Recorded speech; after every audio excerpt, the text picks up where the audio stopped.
The only thing I'm addicted to right now is winning.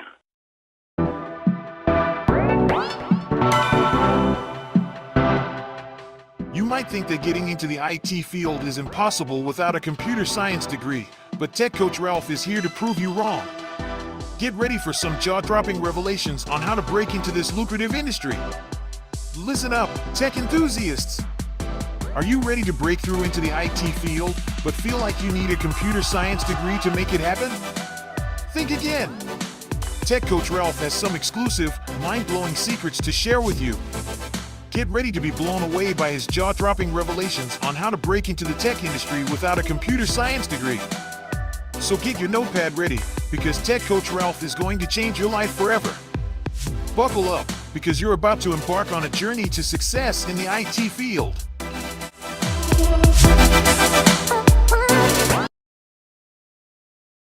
Are you ready? We the best.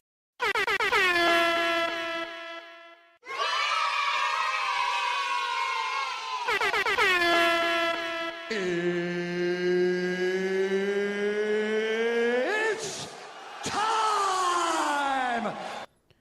Welcome back to another Tuesday night episode of Tech Talk Tech Q&A. You have questions, I have answers. Please, if the mic is messing up, please let me know so I can make some adjustments. I already made some adjustments and I've been testing it out the other day, or today, yesterday, things like, it was a mess, right? But I've been testing it out. If you hear the mic messing up, please let me know so then I can make some necessary adjustments, right?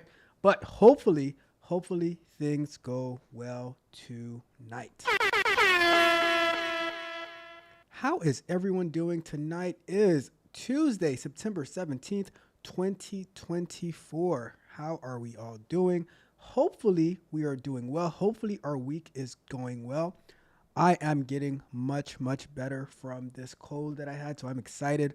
I haven't been to jiu-jitsu since last Thursday, and last Thursday morning, and I miss it. I can't wait to get back tomorrow. I'm ready to get after it. All right, so I want to first acknowledge my friends in the chat. We got your car in the building. Says salute to you as well. And he says the Tech Pookies are in the building. Welcome in, Tech Pookies. And we have the one, the only Roxy. How are you doing tonight, Roxy? Hopefully you're doing well. Hopefully you had a good day. Hopefully you are relaxing. And we all want to know how is Lumpy. I actually asked your car, how is Lumpy doing? Do you guys remember Lumpy? Do you remember Lumpy? Look at Lump. What's good, Lumpy? What's going on? I missed Lumpy. Welcome, Lumpy. So happy to have you here today. So let's see what we got going. Your car says that Lumpy is running around chasing the ducks and the chickens and all of that good stuff. As long as it's not the geese, your car. As long as it's not the geese. Just saying. All right. I'm not going to let Roxy get me in trouble. I mean, I shouldn't be allowed to say it because I'm part of the group, but I'm not going to even try it. All right. Let's get to it.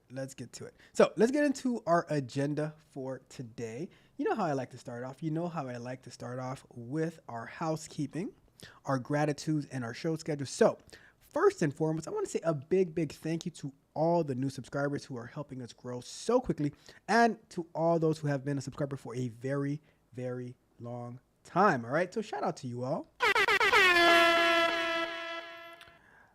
And I said a big salute and shout out to the tech savages. Those are the tech barbarians, the tech prodigy, the technical explorers, those who sign up for the Patreon on the free tier. I appreciate you all. And of course, we can never forget the tech mercenaries, those YouTube members who support the YouTube channel. And I'd be remiss if I was not to mention, shout out to the bag chasers. Money. And I can never, ever forget, the crew that your car heads up. The Tech Pookies, of course, always in the building. Hey. Shout out to the Tech Pookies. I appreciate you all. But with that being said, do me a big favor. If you are new here, if you're not, whatever the case may be, do me a big favor. Like the video, share the video, subscribe to the channel, especially if you're new, subscribe to the channel. That way you can communicate in the chat. If you have any questions, feel free to drop it in the chat. I want to try out this Q&A feature in the chat to see if that messes up with you guys chatting. Let me know. If it doesn't, I'll turn it off. But I do want to try that. I want to turn that on and see what happens. But yeah, definitely subscribe to the channel. Hit the notification bell so you know every time we go live and drop new content. We go live a lot. We drop a lot of content and more is coming soon. So that is the plan. All right. And do me a big favor. Go over to techcoachralph.dev. You can sign up for free. I upload the sprint reviews, which we're going to be covering what those are tomorrow. I'll talk about that a little bit more later. But upload the sprint reviews. have working sessions with those that I'm coaching where people can call in and follow along and ask questions and things of that nature. We do, and I release different content that help you in your job search, in your resume building, in your interview skills, things of that nature. And then you can also sign up for one-on-one coaching if you need to level up. You want to work with me one-on-one. You want to work with the Tech Barbarians. That's the place to do it. techcoachralph.dev. All right. So sign up today. You can sign up for free. All right. With that being said, we are going to jump into our live show schedule. Sunday afternoons, we have software explorations. We're working our way through DevOps. So we're going to continue working on the microservices coming Sunday. And then Tuesday nights, however, I'm just gonna say something very, very sad right now. I will be out of town next week, Monday through Friday. So there will be no shows.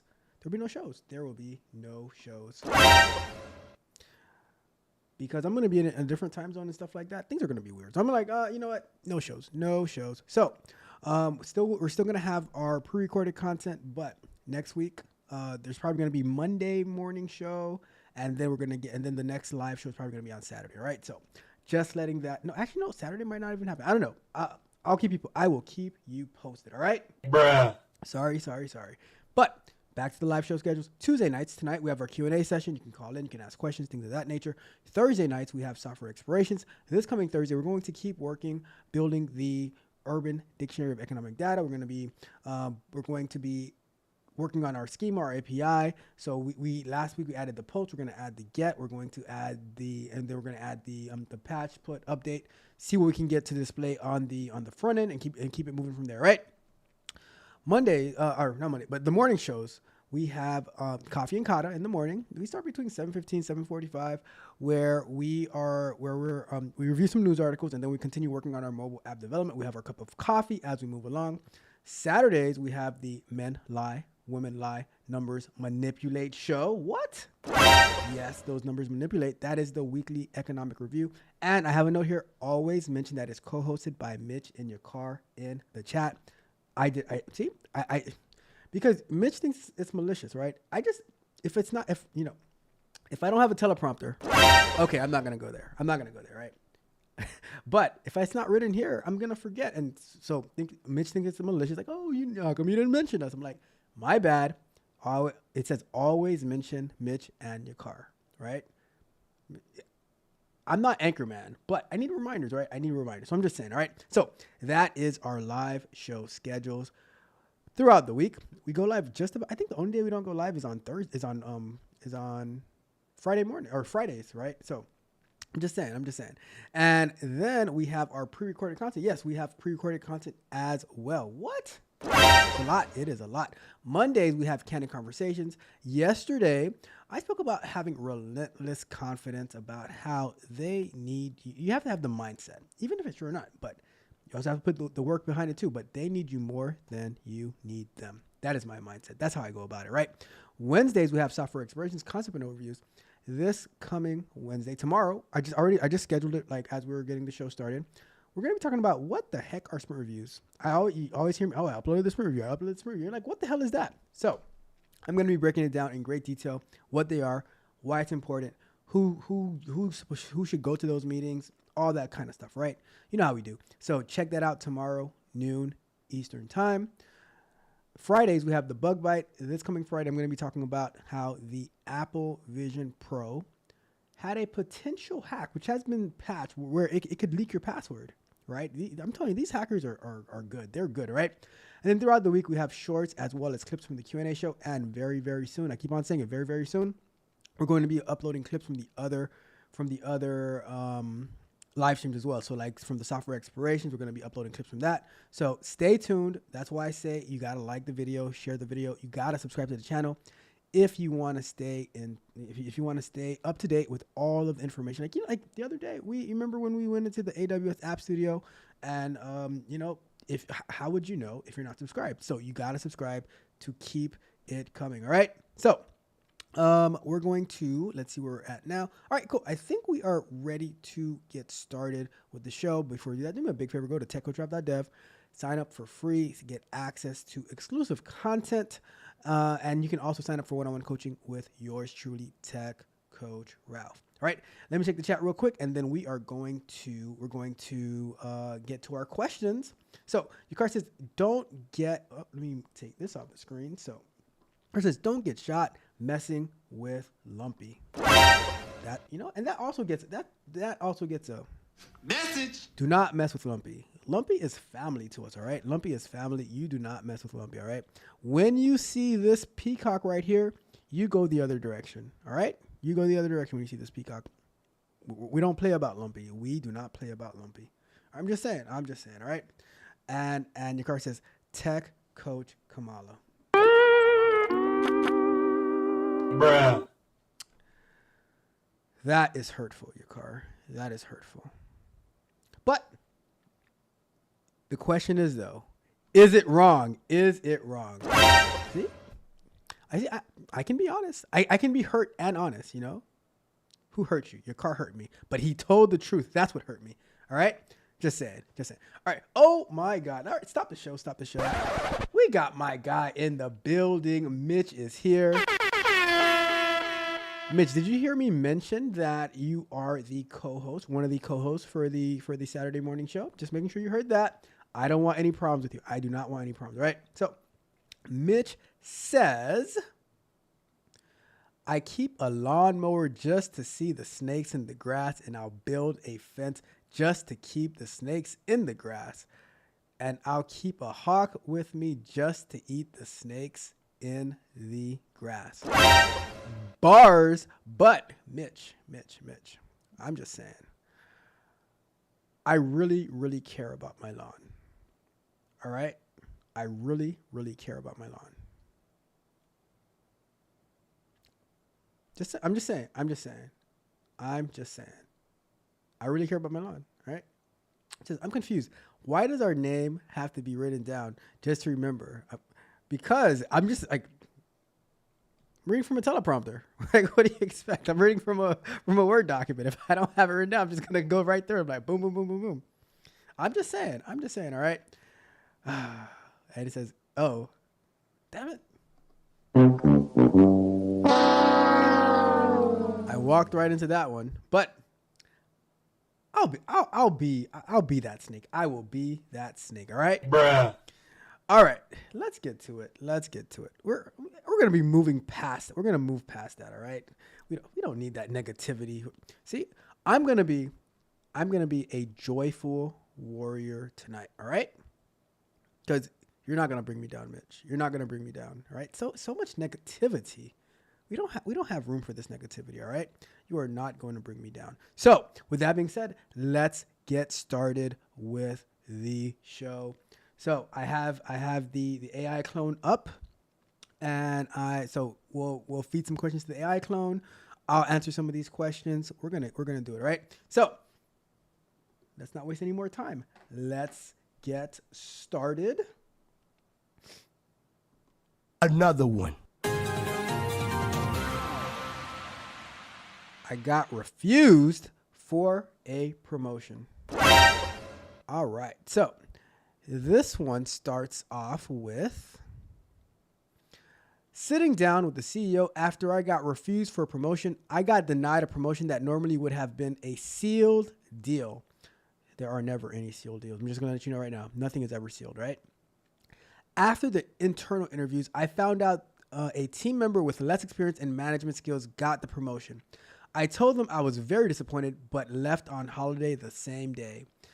CEO sent me a message to tell me that she wanted to have a chat about potential upcoming roles, or if there are any trainings that could help me prepare for the next promotion. Later, I found out from different managers that the person who got my role would have been made redundant if I would have gotten the role. Later, I found out from a different manager that the person who got my role, what role, would have been made redundant if I would have gotten the role. Wait a second, what? As part of her role is now included in the promotion. To me, this, of course, feels like it was planned. There will be another opening of 2 tiers higher than where I'm now, but I'm not feeling this is going to go my way. Tomorrow, I have a chat with my CEO. I'm not sure what my do's and don'ts will be for that. Am I prepared to leave the company if nothing comes out of it? But my contract is also up for renewal next month, so can't be too harsh. Well, that's going to be pretty interesting. All right, let's get our timer started. So, you believe that you were passed up for a promotion that was a done deal. It was signed, sealed, and delivered. However, it wasn't a sealed deal because a coworker who you say has less experience and management skills got the promotion. I always find it quite interesting where people just quote unquote know who has less experience and management skills than they do because they got passed up for the promotion. Is it possible that they might have interviewed better than you, that they might have had some type of skill that they were looking for that you might have not had? I don't know. It's possible. So let's continue with this. All right. So now I think I wonder the size of this company that the CEO would reach out to have a chat about this and about upcoming roles. It sounds like a pretty small company because in most decent sized companies, even like in small companies, like let's say 500 employees, maybe, I don't see the CEO reaching out because someone else got a promotion that you believe that it was yours, or to even discuss potential upcoming roles, or to even discuss trainings that can help you get ready for the next promotion. I think that would be more at a managerial level, maybe a VP level, things of that nature. Having this conversation. So now, for you to say that you found out that the person who got the promotion, I'm not even going to say your role because guess what? It's not your role because you didn't get the job. Yep, it is not your role because you didn't get the job.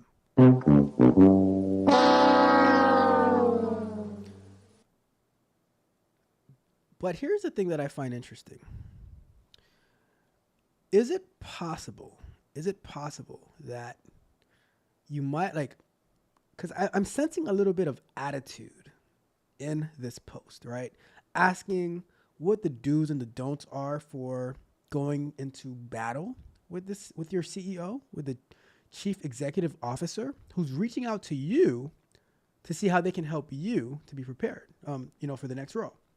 So now he says, are you prepared to leave the company if nothing comes out of it? So if the meeting that the CEO asks you for to see how they can help you grow in your, in the company, if nothing comes out of it, like what? You already didn't get the promotion, right? If you're prepared to leave the company, I mean, I think that anyone should always be prepared to leave any company for the most part. You shouldn't be beholden to any particular company that you don't feel satisfied in. So your contract is, but here's the part where I feel some attitude, some anger, which I just wonder if you have this attitude, this anger right here, right? Is it possible that they can sense that in you? So you're asking if you should not be too harsh with the CEO. Well, is it possible that if you are too harsh with the CEO, that they can just say to you at that point, you're fired. You're fired. You're fired. You're fired. You're fired. You're fired. You're fired. I'm just wondering, who plans to go into a meeting with anyone, let alone the CEO, thinking about how harsh they should be or not be? Why don't we just have the conversation? There's a common phrase nowadays that says, I'm open to having that conversation. I'm open to discuss that. Why not go into the conversation and see how can we work together? Instead of planning what your do's and your don'ts are, I would say the number one don't is don't be a hole, right? I would say my number one don't. Be professional. Did you ever discuss your goals and your ambitions at the company with your manager or the CEO? Maybe that person had a better rapport. Maybe they discussed their goals and their ambitions. I don't know. I'm just saying.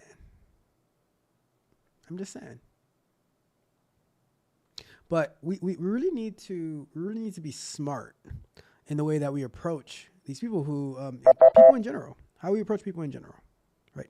And that's my thoughts behind it. I don't think that you need to go into it looking for a fight, right? Because I'll tell you this: like when people try to come to me looking for a fight, I'd be like, well, I know it's my cue to leave.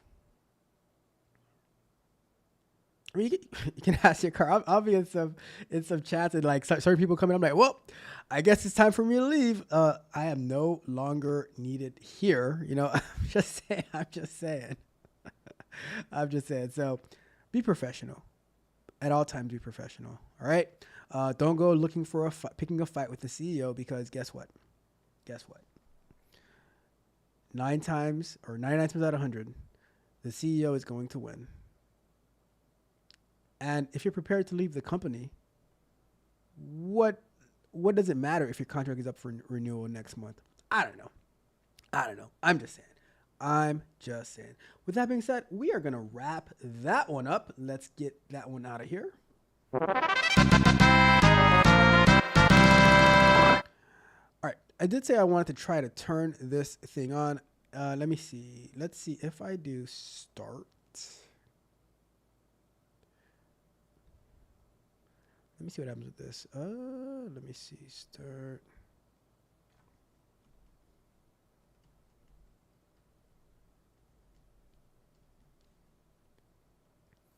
Let's see what this does. I'm just curious.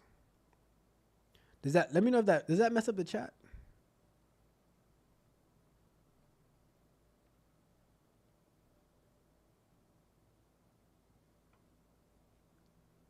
Let me know if that messes up the chat if I do the Q&A.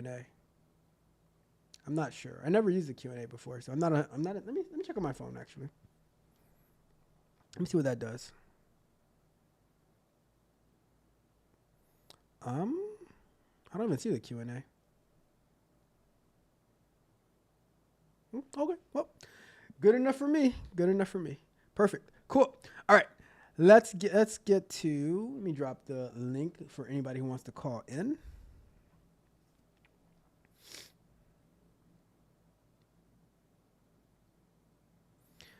All right. So let me check. Let's go to the chat and see what's going on in the chat. I see Mitch is being very, very active in the chat today. Let's see. It says, Ralph throws a rock. No one sees him. Then they only see me throwing them back. I have never thrown a rock in my life. All right, never thrown a rock at anybody in my life. All right. Happens to the best of us. It says happened to me before. I almost threw every chair and table in that building. Oh my goodness. It says I was playing office while y'all was playing. Oh my goodness. It says, and Mitch says, don't be a like your car and Ralph. That's not very nice. Why did you come for violence tonight, Mitch? I'm sitting here trying to be a joyful warrior, and you're coming out here with the heat. Crazy. And we got Alexis in the building. Welcome, Alexis. How are you doing tonight? And how was your birthday? How was your birthday? Just curious. Hopefully you had an amazing time. We missed you at the Sprint Review at Scrum Night. Remind me to send you the video for that. And this is who coming at you. I'll handle it. You porch cat. Nobody's coming at me, Mitch. I have problems with absolutely no one. All right, I have problems with nobody. Let's see. That's a good one. Ah, I see what you did there, your car. I see the goat right there. The goat right there. Best. Says that makes sense that it was trash. It was a Jay-Z lyric. Got him. Baited Mitch into that one. Oh my goodness. Let's see. He said it wrong. Now he's trying to clean it up. You got it. You got him. It says, you want violence or violins?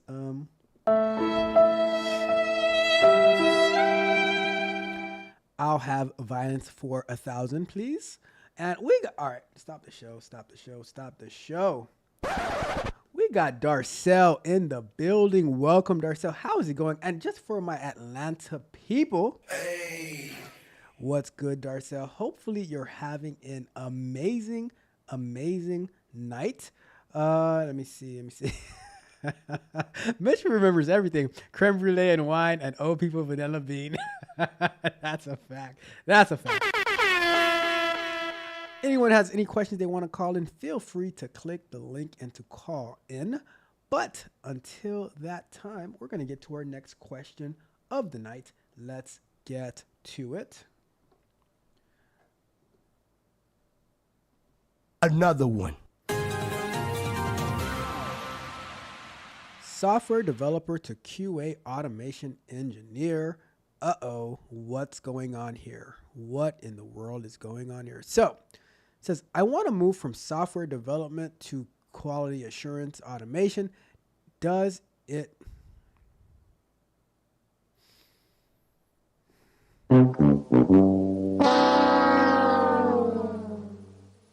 Grammar, people, grammar. Is it worth it? All right, so the first thing, if you're going to be moving to QA, you have to be very, very meticulous. And starting off your question with the typo, that is not the way to do it. Bruh. I was working as a Java Python developer, plus working on databases and servers for 6 years and got too stressed from working on weekends and evenings. Tight deadlines, etc. On the other side, I always like testing. I am good at reading someone's code, and it seems much less stressful than what I am going through now. Does it...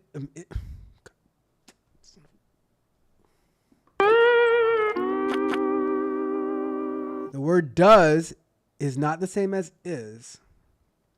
Is it worth to switch to testing, although the salary may be less or not? And what would I have to learn/do to get a job in QA?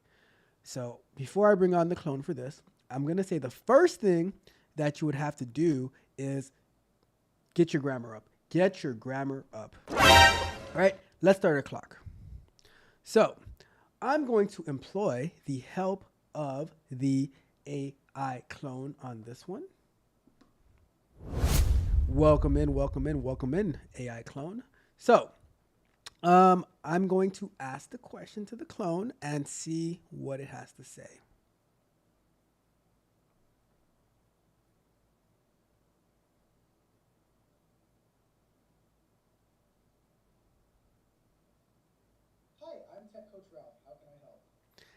Hey, Tech Coach Ralph. I have somebody with a question. They have a problem, right? So they said that they were working as a Java/Python developer, plus working on databases and servers for 6 years, but it was too stressful. They were working evenings, weekends, and they had tight deadlines. They could not handle it whatsoever. So they're wondering if they should be looking into switching into quality assurance. Will they have a less stressful life and job if they switch to QA? What are your thoughts? Switching to quality assurance could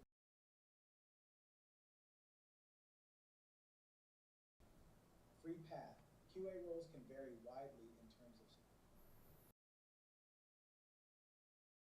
I just hung up on the what you call it.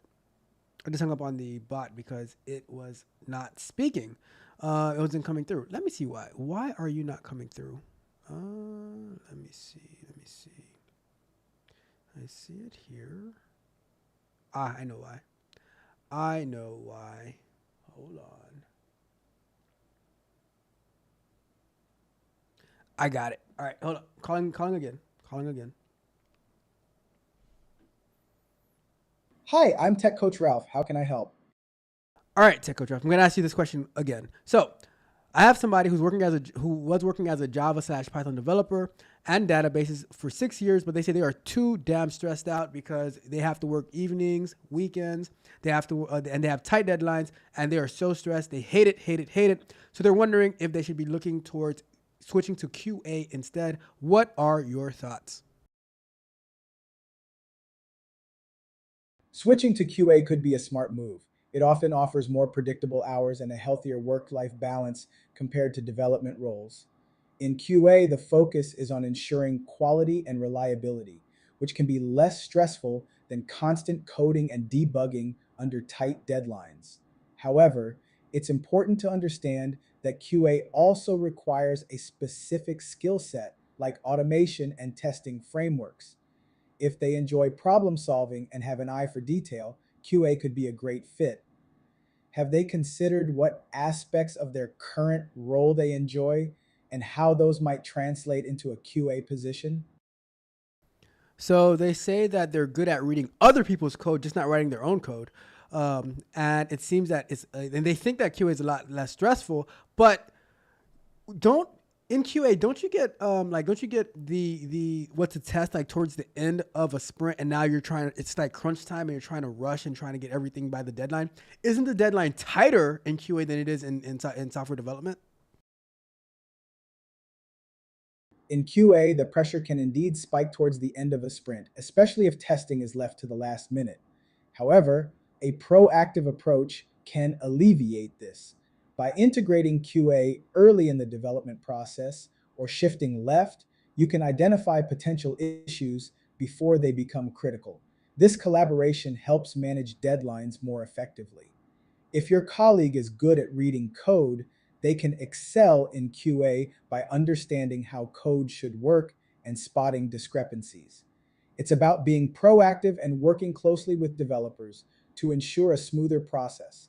How do they feel about collaborating with developers to improve the quality from the start?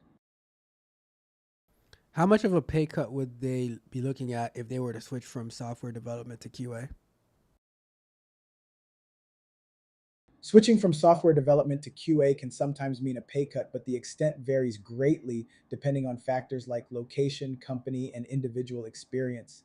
Generally, QA roles might offer slightly lower salaries than development, but this isn't a hard rule. If your colleague has strong skills in automation or specialized testing, they might maintain or even exceed their current salary. It's crucial to research specific companies and roles to get a clearer picture. Encouraging them to leverage their coding skills in QA could also help command a better salary. What aspects of QA are they most interested in exploring? Last question, right? Last question.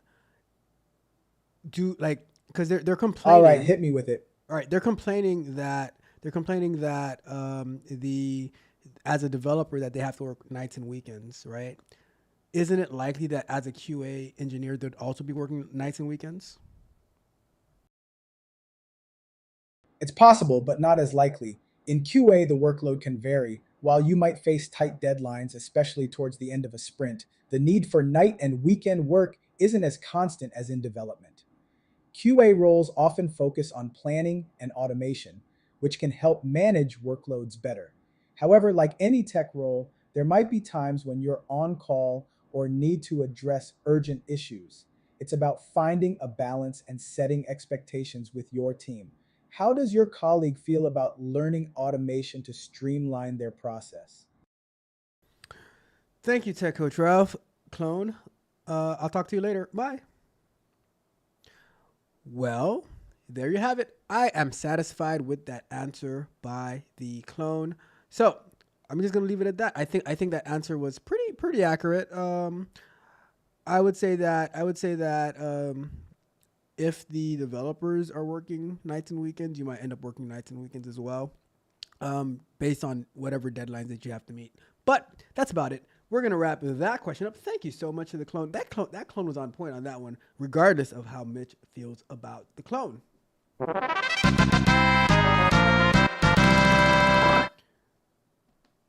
Alrighty then. So, what do you guys think about that answer? I thought it was pretty good. So, let's see what's going on. Okay. Thank you guys for that. So, Mitch said, of course, that clone. Mitch, Mitch, I know, I'm going to drop the link for the clone in the chat in case anybody wants to talk to the clone. Feel free to talk to the clone. By the way, you know what? Let me do this. I'm going to post it. I can't post it. All right, whatever. Yeah, feel free to talk to the clone on your own time as well. But I know that Mitch, he be like just calling into the clone, arguing back and forth with the clone. I know it. I can see the logs, Mitch. I can see the logs. I know you be arguing with the clone. I'm telling you. Let me see what else we got. So thank you guys for letting me know that it was low. The audio wasn't coming through on. I had to fix something. Let me see. It says, sit back, don't say a word. Whoa, what's going on over here? What's going on? And we got Miss Newton in the building. Welcome in. Thank you so much. I appreciate you. Mitch says mediocre at best. Oh.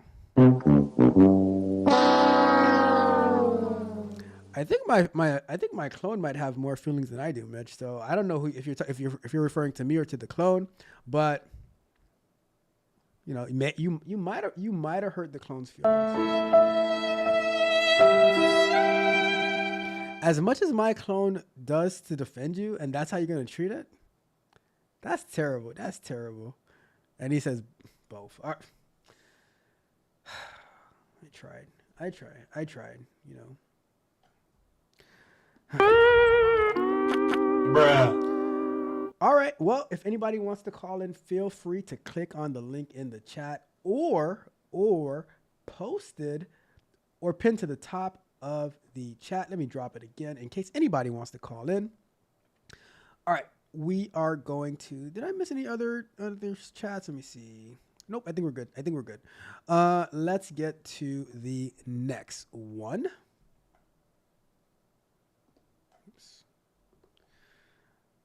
And your car, Mitch, Roxy, Alexis, Miss Newton, sounds still good. Making sure we're not having any issues. Let's go to the next one. Another one.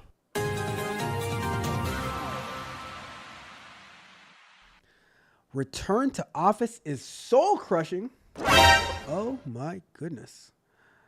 Let's see what's going on with that one. That's hard. That's hard to read. All right. So it says, how soul crushing is going back to work in office. I am currently 100% work from home job with no growth left, and the salary is just okay. I was offered a job with a $20,000 increase. What?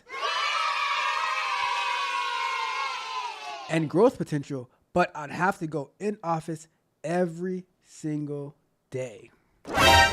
And it's a 1 hour commute. Oof, that's a tough one right there. That is a tough one right there, especially with this economy right now. Money. I haven't worked in office since 2020, and now I'm afraid of turning back into a zombie because of the commute time. Is a $20,000 increase enough to go back in office? Well.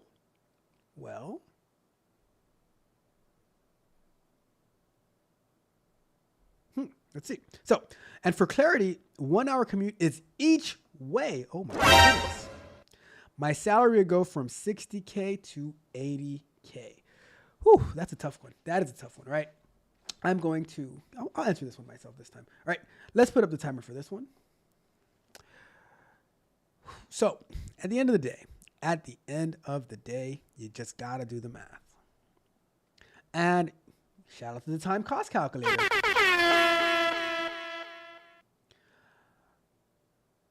You got to factor in how much money and time you're losing by driving 2 hours a day, Monday through Friday, and how much gas is going to cost you going each way. Now here's another question. Which, are you bound to your location? Is it possible? Like, do you have any requirements or location, stuff like that? Like, are you a homeowner? Do you own the home that you live in? Are you able to move closer to the office so that instead of, the saying work where you play? So instead of having to drive an hour commute, or maybe it's by train, I don't know. If it's by train, like if you're driving in traffic, that's one thing. If you're taking the train, that's a different story, right? But I'm going to take it as you are driving. Are you able to move closer? Even if there's a problem on the train, are you able to move closer? I remember at my last job, there was a guy who lived, so we worked in Boca. He lived in like Miami by the airport. And he would drive to the Tri-Rail station. He would take the Tri-Rail all the way up to Boca, and he would start working while he's on the train, and then he would leave early and finish working while he was on the train, right? So there's different options that you can probably work out with that. But at the end of the day, you gotta do the math, right? You gotta do the math. Is the hour commute, is the gas that you're spending, if you're driving, are you like, what time are you driving at? How does that affect your health? Because $20,000 can evaporate like that between spending money on food in the location that you're at, gas, wear and tear on your car, all that type of stuff, right? I am not one to say like, oh, pass up the money. I'm not saying that. But here's another question, though. Here's another question. Why do you feel beholden to a 100% work from home job with no growth left and the salary just okay? Why aren't you also looking for opportunities to leverage your skills to do other stuff where you can keep that work from home job as well as do other things as well?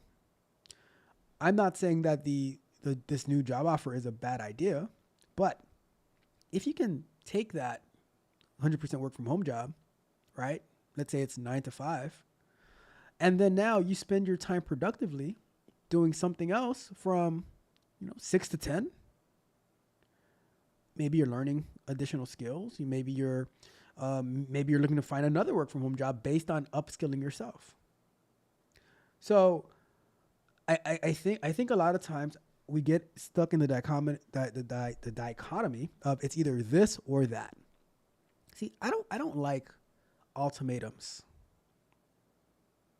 I don't like when people try to force me into something, because maybe that's why I will never be president, because I will exercise that nuke button.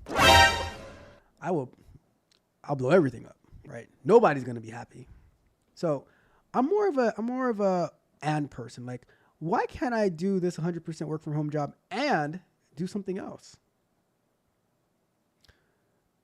If you're going to take this 20K, like this 20K increase, which is, it's a great opportunity, but why is it that I have to live here and go to this take an hour commute, as opposed to this is a good opportunity with growth opportunity and growth potential, but maybe I should see what the costs are for me to live closer to where the office is, Different options, different thoughts. Nothing is ever set in stone. So that's, I'll never turn down more money, but I remember I had to look at, all right, do I want to go on I-95 in a bunch of traffic, chasing would-be assassins, like where would-be assassins are running up and down I-95 and stuff of that nature? Or do I want to work from home and then build my own stuff out as well. So it just depends. It just depends. And you got to look at all the other benefits as well. You know, you guys got to, at the end of the day, download the time cost calculator, put in what your expenses are, put in how much an hour of your time is worth, and do the math, create a spreadsheet, see what's worth it, right? It could be worth it. It might not be. It depends. If you take this job, right, with this hour commute, what is the growth potential? Could you maybe be able to eventually get working hybrid? And because a lot of times, right, they'll tell you, okay, we want you to work in the office Monday to Friday. But after like 3 months, one of the people that I'm coaching, right, they got a job, and it was like, oh, but it's they have to go in Monday through Friday, right?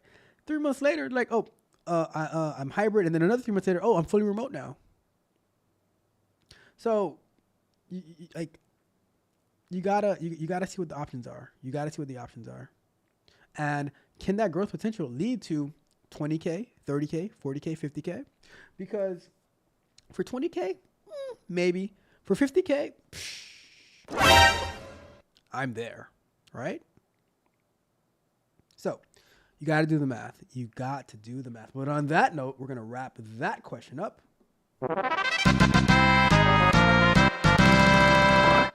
All righty, let's see what we got going on in the chat. So Mitch says, you know what I'm talking about. I had to take another look the other day. Oh, okay. Let me go back. Oh, okay. That's what you're talking about. All right. Well, okay. Okay. I guess. Let me see. So, your car says, bueno. All right. Bueno. Says, we don't do Spanish here. Oh my goodness. Says, what do you think about the Amazon backed office? So I saw a YouTube video about, someone who quit Amazon because they had to go back to office, but Amazon was willing to relocate them. At the end of the day,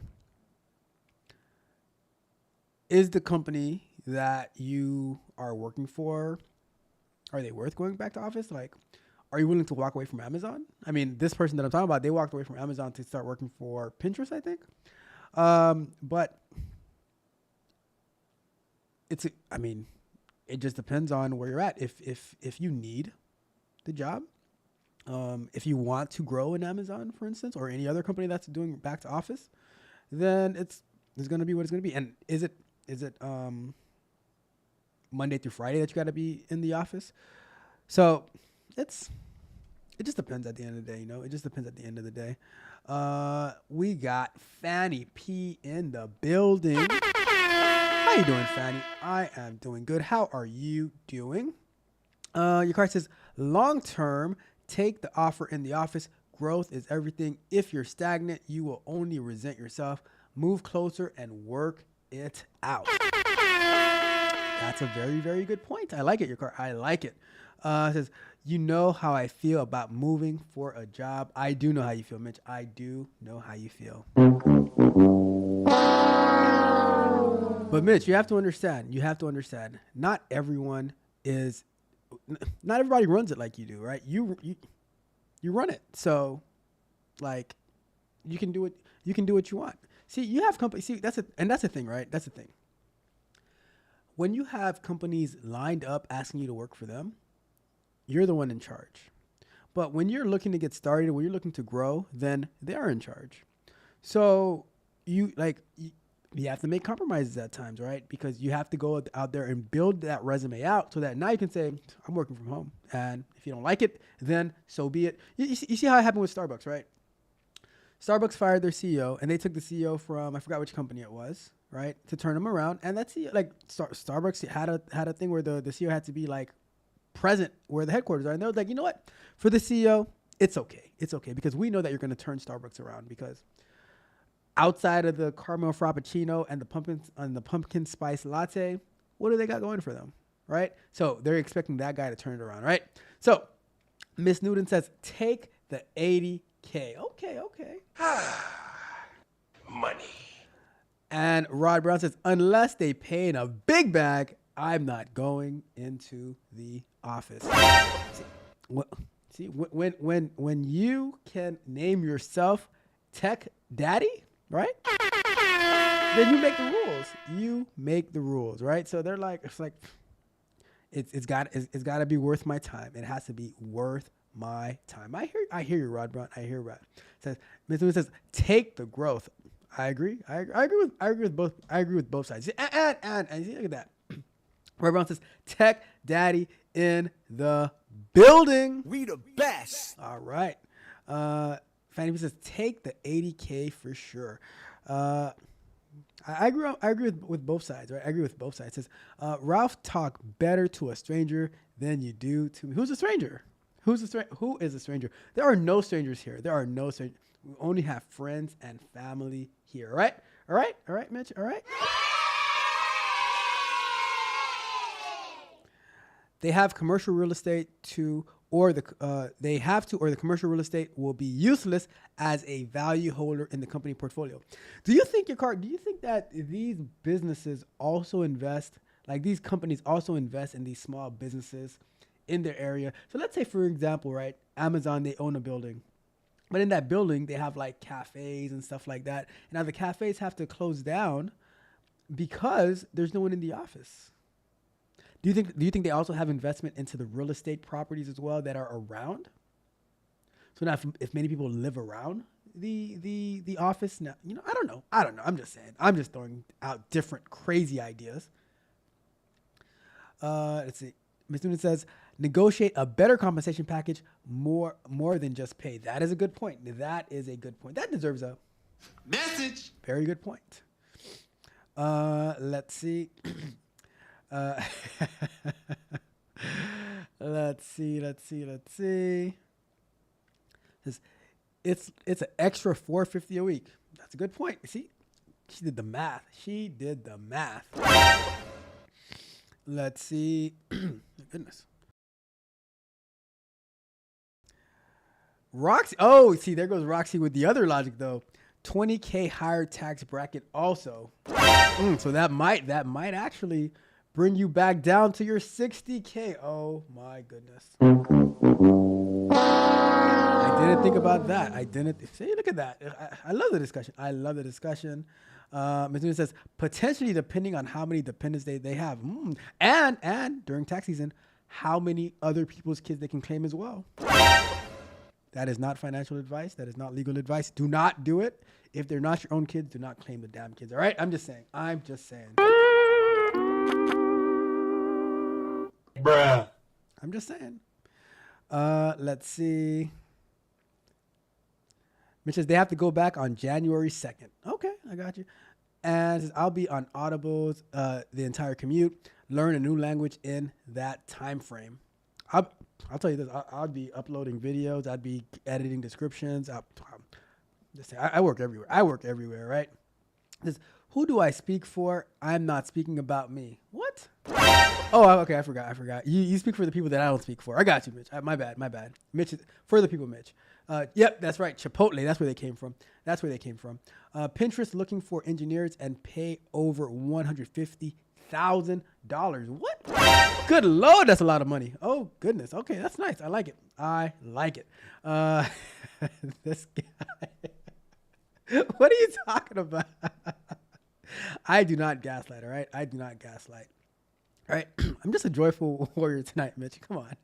Let's see. I believe they do that with other companies inside the building. That's quite possible. It says, Ralph is a what? I am a what?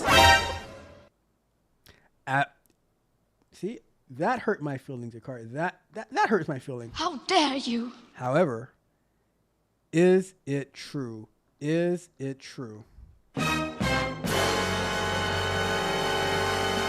Quite possibly true. It's quite possibly true. The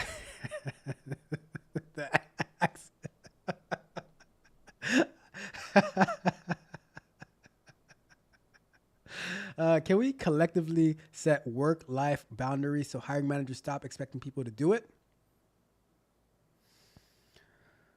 Well, I might be the wrong person to ask that question because my boundaries, because I have work balance. So after I get off of one job, I jump onto another one, into another one. For me, I take everything as work. But I hear you though. I hear you. I understand what you're saying. I understand what you're saying. Working nights and weekends is a no-go. Also, it's hard to hear me. Is it hard to hear me? Is my mic going crazy? Is my mic going crazy? What's going on? What's going on? Let me know. Got Rob started. Oh my god. How did I get started?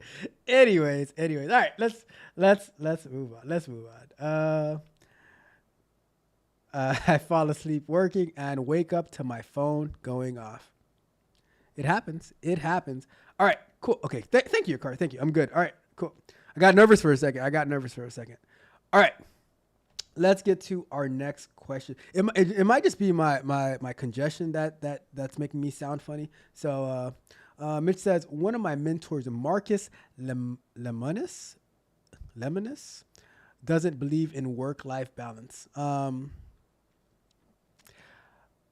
I think work-life balance is applicable to certain people. I just think it's applicable to certain people. That's all. For me, I'm always focused on some type of work first, and then the balance comes in. Like, all right, when I allocate a couple of hours to do something that's outside of that, right? So but that's me though. That is totally me. All right, let's get to our next question of the night. Hey, Mitch, am I one of your mentors? Am I one of your mentors, Mitch? Just curious. Don't at me. All right, let's get to our next question. Another one. Can you help me do my job? All right, let's see what this one's all about. So, let's get to... So, looking for job support. I'm seeking job support. I have 5 years of experience and recently transitioned from manual to automation testing. I've been assigned as a critical resource, but I don't even know how to set up a testing framework. I'm feeling completely lost. If anyone has any suggestions or advice, please let me know. All right, so this one is because I am not the best person to answer this question because I'll probably go off. So I'm going to take that one to the clone because yeah, let's just go to the clone for this one before it goes off the rails here. All right. So let me call in a second. Hi, I'm Tech Coach Ralph. How can I help? Hey, Tech Coach Ralph. So somebody got hired for a QA automation role, right? But they said they have absolutely no idea what they're doing and they don't even know how to set up a testing framework. They feel completely lost. Do you have any suggestions for this person? First, they should take a comprehensive QA course to build a solid foundation. It's crucial to understand the basics before diving into automation.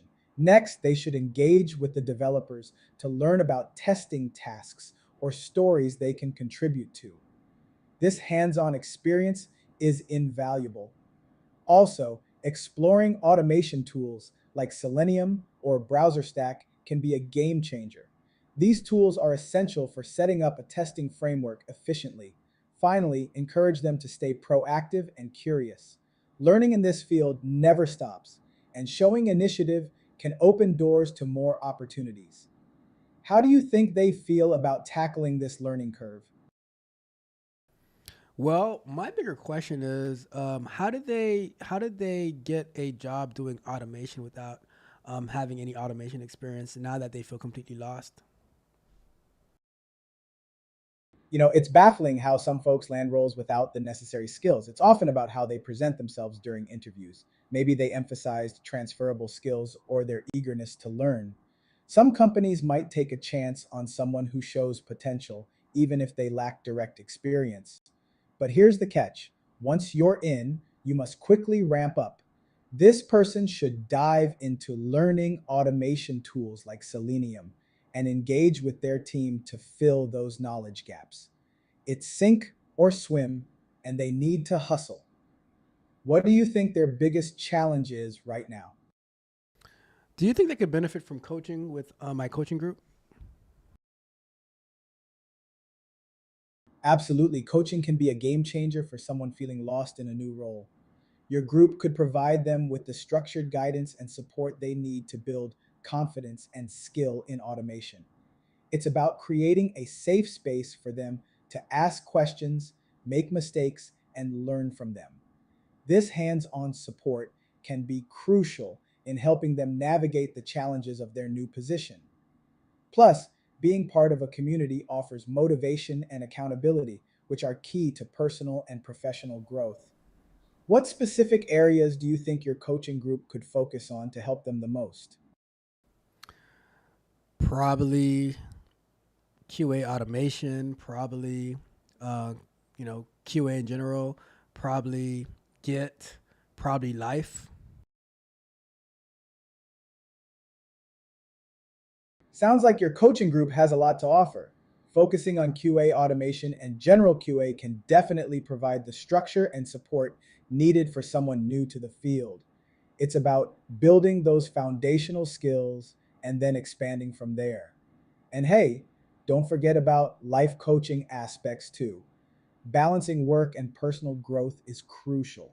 What specific life skills do you think would benefit them the most? All right, I'm asking the questions here, but thank you for your help. Thank you for your help.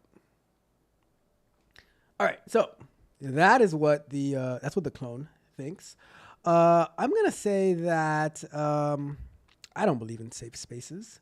My coaching group is not a safe space because I will put you to work and I will stress the hell out of you, right? Because guess what? Life is stressful. Work is stressful. So we're like, all right, I'm going to put stress on you so that it can. So when you go into that interview, when you go into that job position, that stress is easy for you. You can just brush the stress off of your shoulders.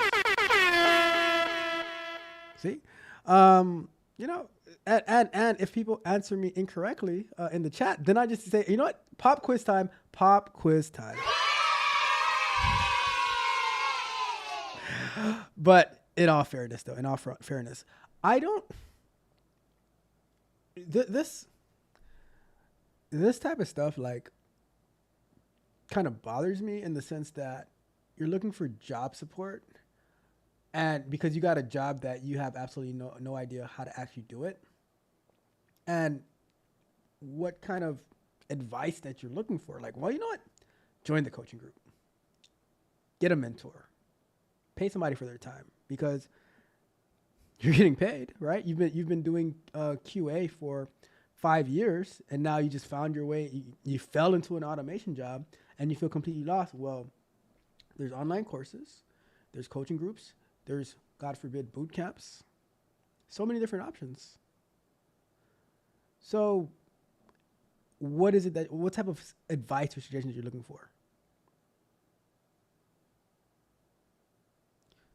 Any suggestions or advice? Yes. Learn how to do automation. Simple as that. Learn how to do automation. Nothing to it. You know? So I'm gonna wrap that one up. I am going to wrap that one up. I started the timer a little bit later than normal. So let's get to the next one.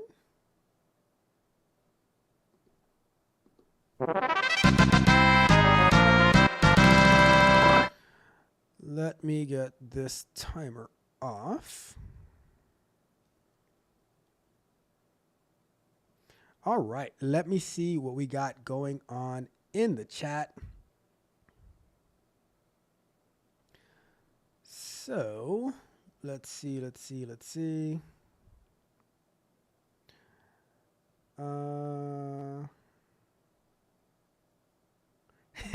Mitch says that's just your alarm waking you up. It says he believes work balance. Ralph would like him. Surprised you never heard of him. There's a lot of people that I've never heard of, right? There are a lot of people that I've never heard of, to be honest with you. It says Marcus must love what he does or could be life avoidant. Ooh, interesting. Interesting. That is very interesting. I'm going to throw up. Message. Marcus from The Prophet. Love him. Never heard of him. And to my question, if I was a mentor of Mitch, Mitch says no. Ooh, that hurt. That hurt. I felt the beep in that one. I felt the beep. It was like it rung through my core. And I mean, he also said that he doesn't even like me. Aw, that sucks. Aww. I mean, Mitch, you're the only one showing your true colors tonight. I'm just saying. Rob doesn't want to show his real self in front of guests. There are no guests here. These are all friends and family here, right? Who I very, very much appreciate you. I do. Alexa says that the question of is my coaching group a safe space is it's triggering. Pop quiz tomorrow. The group is safe, but you. Okay, pop quiz. Speak your truth. Hilarious. Just a joke. No need for a quiz. You're the aw. We the best. All right, no, there's no quiz. Let's see. Not cool, Mitch. Not cool. Your car says, I have a love-hate relationship with my East Coast clients because of that. He means when he means when people go live at 8 a.m. and he wakes up to. We are part of your car's East Coast clients. Let's see. Miss Newton says, read the documentation and learn to debug. So yes, but there's a huge learning curve when it comes to automation, getting the automation code within the code base for the application or whatever it is that you're building. Learning how to do Git branching, working on GitHub. There's so much involved in it that I can see why someone would be lost. But you shouldn't land in that position and now you're like, oh my God, I don't know what to do. Let me see.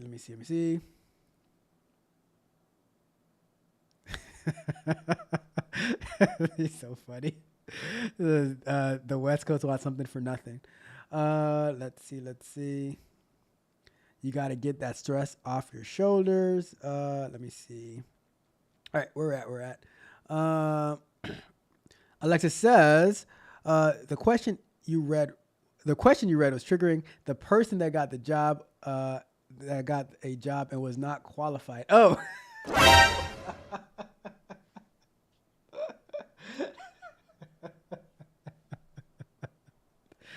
Don't let it be triggering, Alexis. Don't let it see. But here's the difference, Alexis. Here's the difference, or one of the differences, right? You have support already. You're not landing in the job, and you're just like, oh, I don't know what to do now. No, you have a whole team, a whole league of superheroes that are backing you up. All right. It says, I assume they knew more. I think what they know is the part about reading the manual and then debugging, but they don't really know the automation part because they say like they never even worked on a framework before, which that's not like learning automation, for instance. You can start with the very basics, but then when it comes to putting it in in a production and corporate environment, there's a lot more to it, you know? So, but yeah, awesome. Appreciate it. Let's see. It says, they definitely don't care if they up you up, if you call them or want something when they're not really ready. Good luck. That's true. That is true. Mitch says, don't let me get you in trouble. Do not let Mitch get you in trouble because guess what? Mitch is not going to take the pop quiz on your behalf. I'm just saying. He will throw you. Alexis, you see how Mitch does with me, right? The other day, he said that I am a great, wonderful, the best teacher that he's ever met in his life. And then now he's telling me, he's saying how much he hates me, right? So he will throw you under the bus. He will throw you under the bus, all right? So I'm just saying, just be careful. Be careful who you make friends with, okay? Be careful who you make friends, all right? And I would take the quiz. He probably would. Because, Mitch is for his people. But we're going to get to the next question of the night. Let's get to the next one. Do me a favor, by the way, like the video, share the video, subscribe to the channel, hit the notifications so you know every time we go live and drop new content. Go over to techcoachralph.dev, sign up for free, get access to our sprint reviews, get access to exclusive content that you are not going to find here on YouTube. All right? So, and you can get one-on-one coaching. So let's get to the next one. Another one.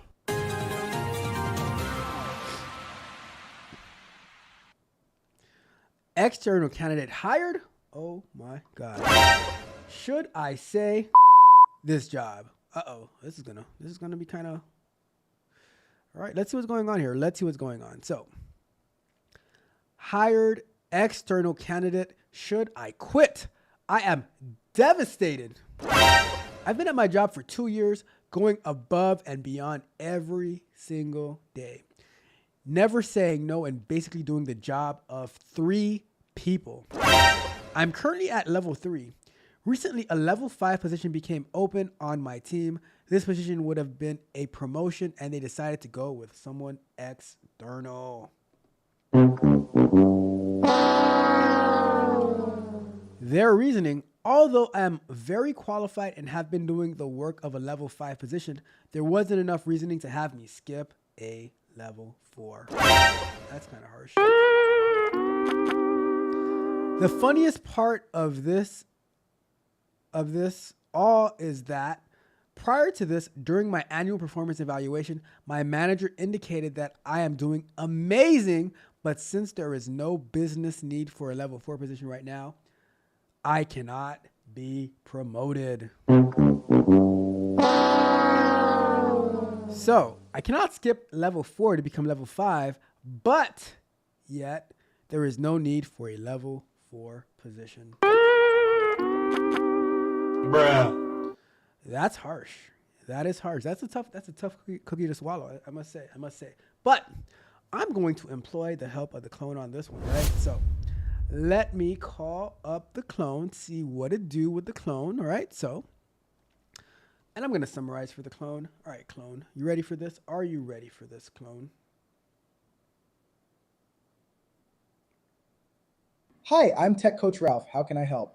So, Tech Coach Ralph, I'm talking to somebody, right? And they're in a bit of a pickle, right? So, they're at this job. They've been doing the job for 2 years. They claim, allegedly, they're doing an amazing job. The job of basically 3 people, right? But they're currently at a level 3. A position opened up for a level 5, and they hired somebody externally, and they are absolutely pissed off about it. They want to know if they should quit their job because their manager says they have to become a level 4 before they can become a level 5, but they have no need for a level 4. So they hired externally for a level 5. What should this person do? Please help me. This situation is frustrating. Here's the deal.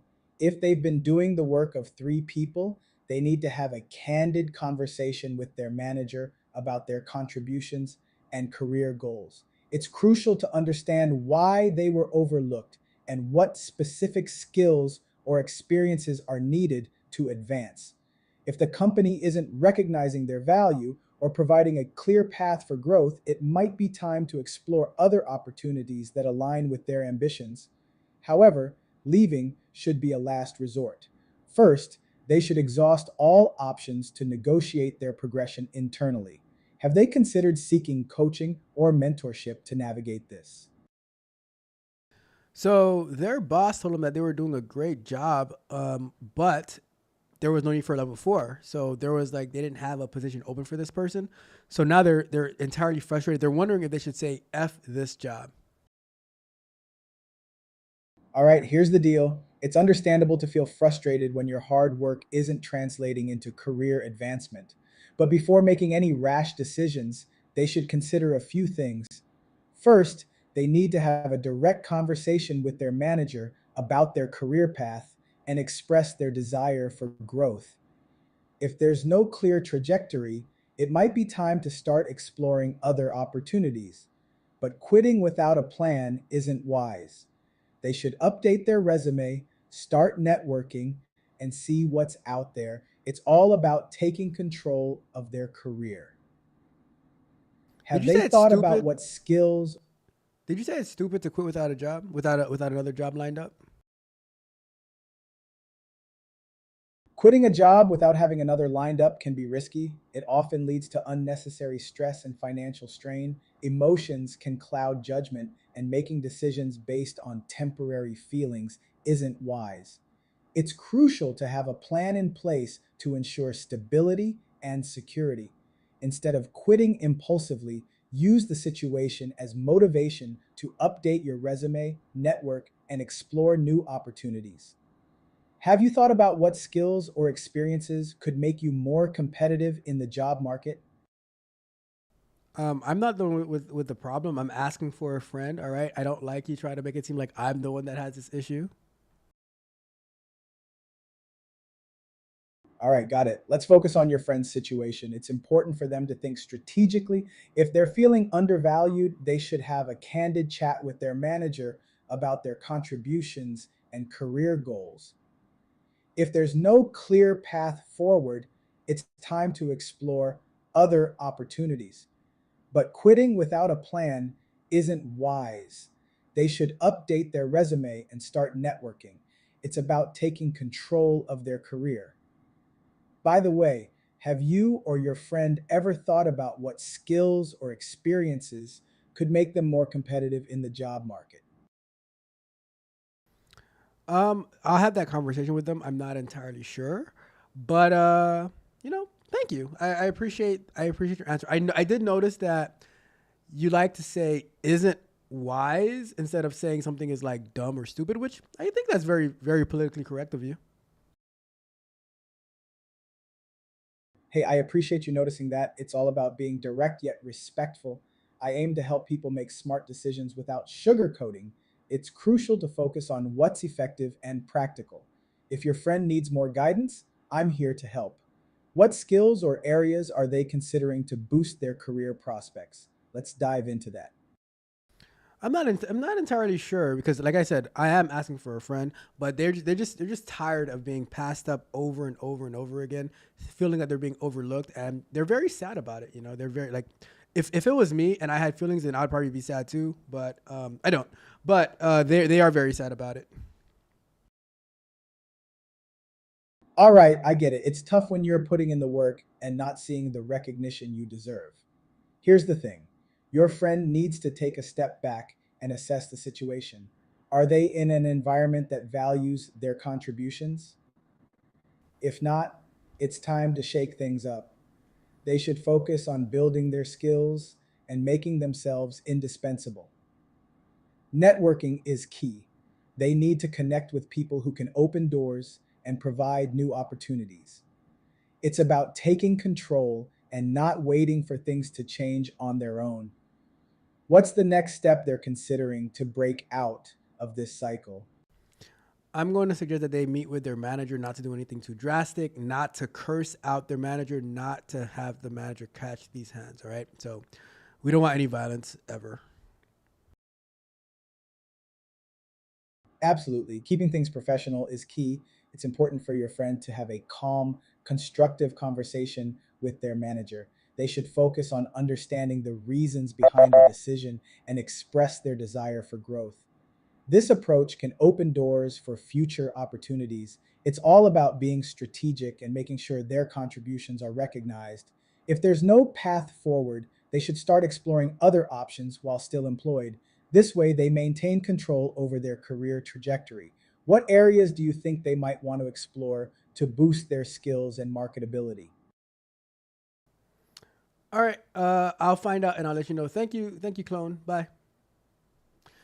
Well, there you have it. That's what the clone thinks about the whole ordeal. Um, I would say, talk like I'm always I don't like when people get so stuck into one option, like, oh, this is the only thing that can go my way. You need to have multiple options. Like I said yesterday, you need to be able to implement the idea that they need you more than you need them, so that you always looking for your other options, so that if things don't go your way, you're like, all right, cool, I'm out, because I got offers here, here, and here, and I will not be beholden to being stuck at this level 3 position because you don't have a level 4 position, but you're going to hire externally for level 5 position, if what you're saying is true. All right, that's all. All right, with that said, I'm going to wrap that question up.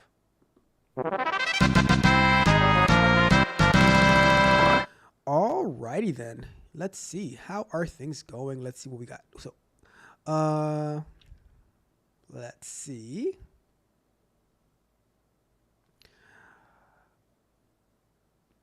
Mitch had said, I didn't say all that. Ralph is actually a good teacher, and all jokes aside, he knows he's the home. Shout out to Mitch. Mitch and I are like, we're like Ricky Bobby and Cal Newton in Talladega Nights. Shake and bake. You know, shake and bake, always shake and bake. Let's see. That's just happened to someone I work with. I actually felt bad. Yup. What's new? Mitch felt bad. Oh, that's so sweet. Oh. You know what, Mitch? He could actually be a great friend. You know, he could actually be a great friend because he will you'll be feeling terrible, and he'll just like put on the hat of feeling terrible with you, and you guys can just be in a slump together. You know. Let's see. But I said, just look at as it wasn't the right fit for you. Yeah, that cheered him up. Miss Linda says, great answers. This is a great channel. Oh, thank you so much. Oh my goodness. I appreciate you. Thank you so much, Miss Newton. That means the absolute world to me. We the best. Mitch. Let's see. Roxy says, the clone didn't believe it's not Ralph. It still loves the word crucial, and it's not white. We got into a big fight a couple of weeks ago because it said that it's not wise. I'm like, are you calling me stupid? And it didn't want to take it back. It didn't want to take it back. Mitch says, am I on the right channel? You best believe you are, Mitch.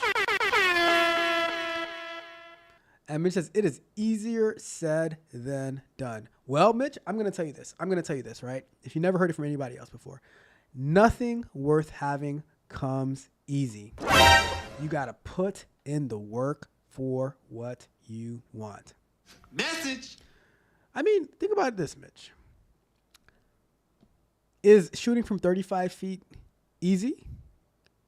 Do you not have to practice over and over and over again so you can make that shot nothing but net like Steph Curry? Regardless of how wrong that Steph Curry is in everything else in his life, he can still shoot from the logo.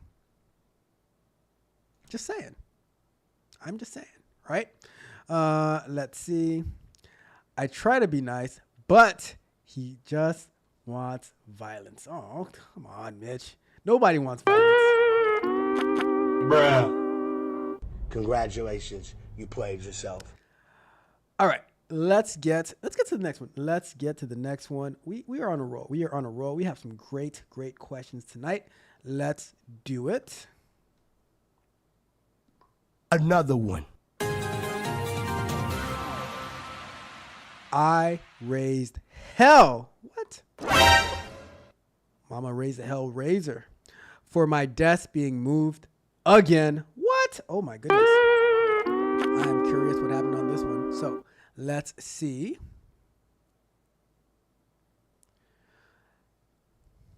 Where is that one? So, am I overreacting? Within 3 months, I have been asked to move my seat 3 times. It's not like an entire office move, but just 1 to 2 seats apart or 1 row apart. I am triggered. What? I mean, the word triggered triggers me. I'm just saying. The word, your card knows, the word trigger triggers me. All right. I am triggered today as I was asked to move again within 2 weeks. My manager claimed I am overreacting when I showed my frustration about making people feel settled. I got even more frustrated when the move is not due to strategic reason. I was gaslit that I am in a senior position and I should play an example. Is that too much for me to behave this way? That's a great question. That is a great question. Let's start the timer on this one. So here's the deal with this one, right? Here's the deal. I never make myself at home, right? I never make myself at home, right?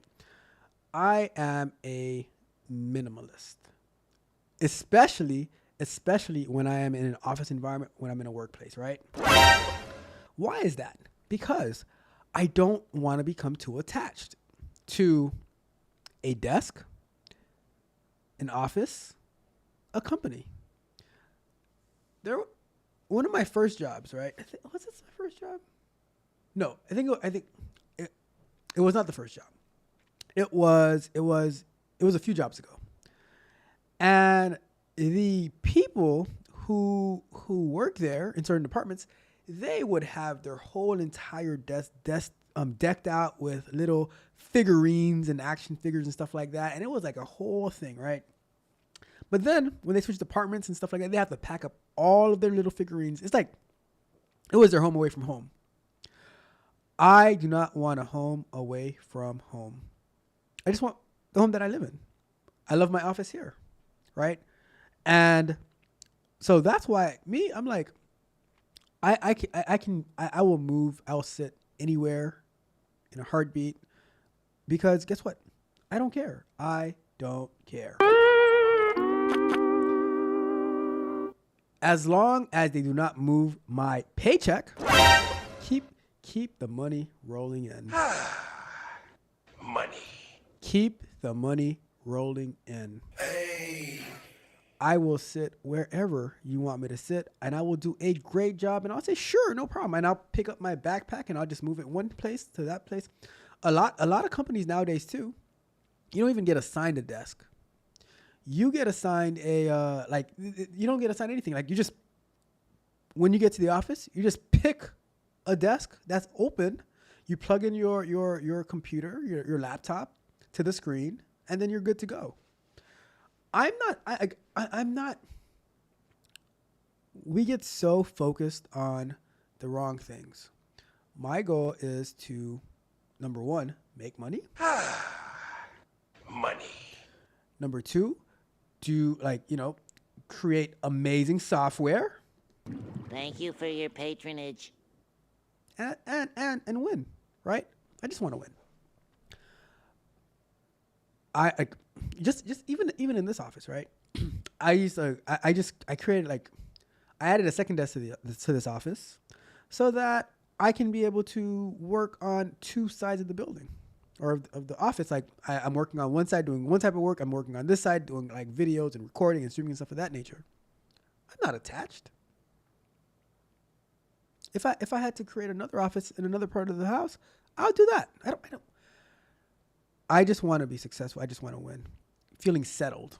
See, I don't want to feel settled ever. Right? I think that we should always be on our toes, always keeping our head on a swivel. Much better than the Secret Service. I'm just gonna throw that out there. Don't follow the lead of the Secret Service. I'm just saying. Right? It might not work out too well. I'm just saying. So, what is up with this light? It's driving me crazy. Must be the camera. Anyways.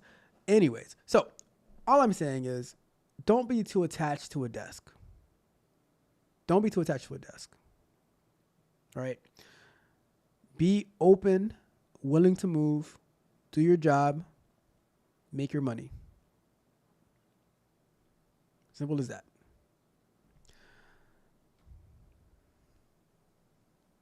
It's don't be beholden to anything. Don't get triggered over dumb things. Or let me steal a line from the clown, right? Don't be triggered over things that are not wise. Right? You gotta be open. You guys, all right, you want me to sit here? Cool, no problem. I'll sit here. I'll just have my backpack, and that way, when it's time for me to make my exit, then I'm out. Like, you get to the point, like, I'll do you a favor. How about I relocate outside of the building? And then you can say, Congratulations, you played yourself. I'm just kidding. Don't do that. Always be respectful. All right. Always be respectful. But we're going to wrap that question up. Let's get out of here.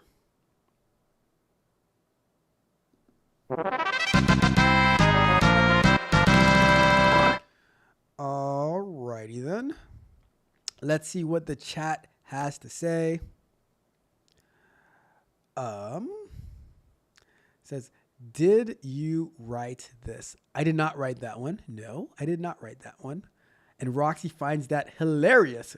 Roxy, why do you have to team up with Mitch? I guess once a month is fine to team up with Mitch, but it's hard to see you team up. It's hard to see anybody team up with Mitch, you know? Says Rob definitely wrote this. Rob said that he wrote this one. Quite possibly. Let's see. What else we got? It says, don't be at that desk. You know somebody always at though. Definitely catching those hands. What? Are we throwing hands? Are we throwing hands? That's the question. Let's see. Don't catch those hands. Like, why are you in my desk? Why are you in my desk? You're gonna have to move because you will catch those hands. You know, no one wants to catch. You know, Mitch, the clone talked to you about catching those hands. It's not a good idea. It is not a good idea. But you are attached to your lights. What lights? What lights, Mitch? What light? You talking about the lights in the background? Yeah, I do like those lights. I do like, but they're also portable. They are also portable. Okay. Bruh.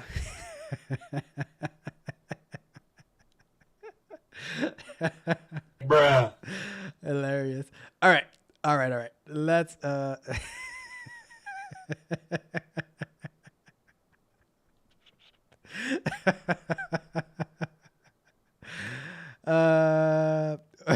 we know why you don't like the word trigger. Oh my god, that scares the hell out of me. I'd be like, all right, gotta go. I gotta go. All right. Let's get, we got time for the other two. All right, let's get to it.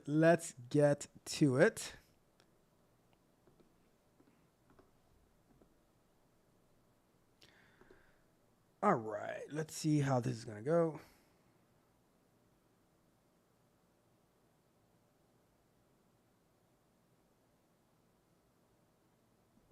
Another one. That's not the question I wanted. Let's do this. Let's go to that. All right. What? Where are my questions? Hold on one second. Where are my questions? Let me fix that. Give me just a second. There we go.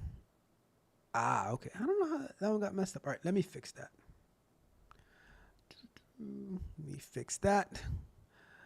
We will build it as we fly the plane.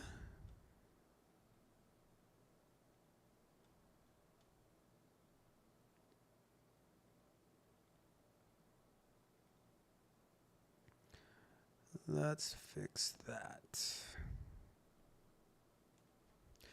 QAE.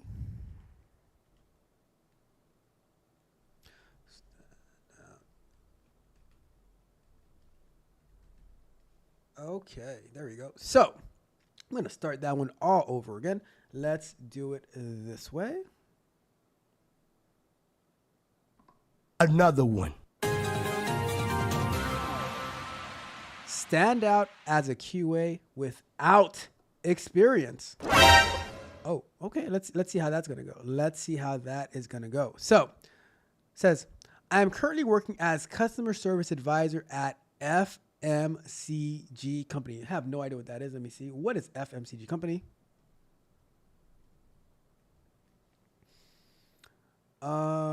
Fast moving customer goods company. Okay, so that falls into like Nestle, Procter and Gamble, PepsiCo. Okay, Tyson Foods. All right, gotcha. All right, cool.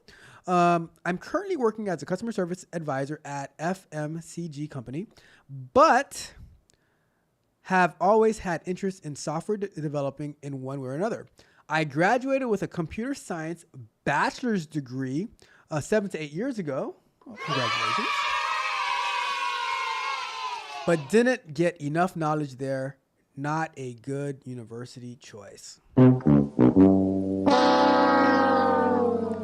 I had a short period, 6 months, where I worked as a manual QA, but due to circumstances, had to move to a different country and leave the job. That sucks.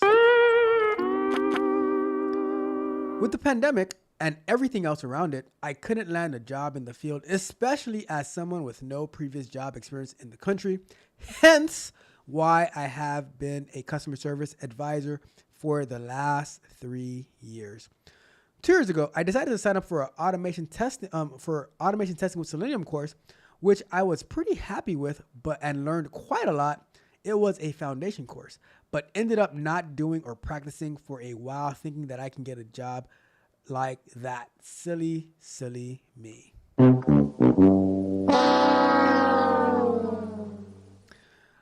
I have now decided to focus much more on that, and am practicing testing on a dummy website so I can have some kind of proof I have done something and show it.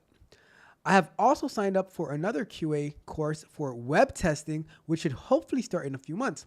My question is, what can I do in the meantime to help my application stand out and show that even though I have not worked in a company, I have done things in the meantime? I was told to build a portfolio/framework, but I am not sure exactly what would that look like. Sounds like you're in a jam. So we are going to call up our good friend, the AI clone, on this one. And I'll have some feedback too on this. I have some feedback on this, right? Because how to stand out without experience? Well, you won't. So let's call in the clone first. Alrighty, let's see how the clone is doing. Hi, I'm Tech Coach Ralph. How can I help? Hey, Tech Coach Ralph, how are you doing today? Hey there, I'm doing fantastic. Thanks for asking. Always ready to tackle the next challenge and help others level up their tech game. What's on your mind today? Do you want to know how I'm doing? Absolutely. How are you doing today? I always appreciate hearing from you and understanding where you're at. It's all about connecting and making sure we're on the right track. What's been going on in your world? I'm doing great. Thanks for asking. So here's my question, right? So I have this person who they are working in customer service for a FMCG company, but they graduated with computer science 8 years ago, but they didn't really know anything. It pretty much sucked for them, but they want to get into automation testing, but they're wondering how can they get a job in QA without any experience? All right, let's break this down. Transitioning into QA, especially automation, is totally doable. First, they should leverage their customer service experience. Knowing the product inside out is a huge asset. They can start by taking a comprehensive QA course to build foundational knowledge, engage with the devs at their company, express interest in testing, and ask if they can contribute to any testing tasks. This shows initiative and eagerness to learn. Building a portfolio is crucial. They can create their own projects or take freelance gigs, even unpaid, to gain experience. This demonstrates their skills and commitment. Lastly, focus on local job opportunities as they might face less competition. This path will make them stand out, even with little experience. What about you? Are you considering a similar transition, or do you have other tech goals in mind? Um, I'm good. Great to hear. Now, let's dive into this transition to QA. Your friend can leverage their computer science background, even if it's been a while. They should start by getting familiar with QA principles, learning different testing types, and honing their communication skills. Engaging with the dev team at their current company can open doors. Building a portfolio with real projects, even if they're small, can showcase their skills. Automation is crucial, so learning a coding language and getting hands-on with tools like Selenium is a smart move. What's your next step in your tech journey? How can they find startups that they can connect with to help them with their testing needs to build experience? Here's the deal. To connect with startups for testing experience, dive into Slack groups and Discord channels focused on tech and startups. These communities are buzzing with opportunities and people looking for talent. Don't just lurk, actively engage and express your interest in QA. Also, check out local tech meetups or hackathons. They're great places to network and find startups needing QA help. Remember, it's not just about finding opportunities, but also about showing your value. What's your take on using platforms like these to build connections and gain experience? I think it's a great idea, actually. And I really like the idea of at the company that you work at, seeing if you can connect with the software development team, maybe some of the QA engineers that work there to see, like, hey, network with them, ask them how did they get into that position. Is it possible to maybe help out and, maybe even like, because one thing I tell people is that you should spend extra time if you want to get into that position. So maybe you come in 2 hours early and you leave 2 hours later, where you can actually get to do like a forced internship so that you can learn the position you can learn the position at the company, so you can be able to transition within the company. What do you think? Absolutely. You're spot on. I love the idea of creating your own opportunities within your current company. By spending extra time with the QA or development teams, you're not just learning, you're showing initiative and dedication. This kind of proactive approach can really set you apart. It's like building your own internship where you gain valuable skills while still fulfilling your current role. Just make sure your primary responsibilities are top notch, so your extra efforts are seen as a bonus, not a distraction. How do you plan to approach this transition in your own career? This is not about me. I have to tell you that over and over and over again. Got it. Loud and clear. Let's focus on your friend's journey into QA. Encouraging them to build connections within their current company is a smart move. Engaging with the development or QA teams can open doors. It's about showing initiative and dedication. This approach not only helps them learn, but also demonstrates their commitment to growth.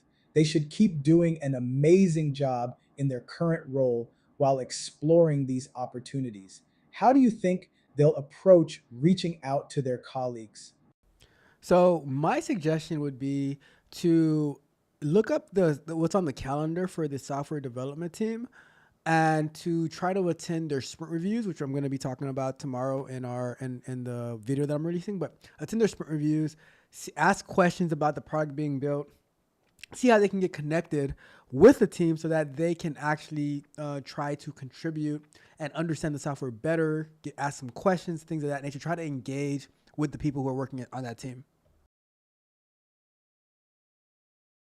That's a solid plan. Engaging in sprint reviews is a great way to understand the product's development cycle and offer valuable insights.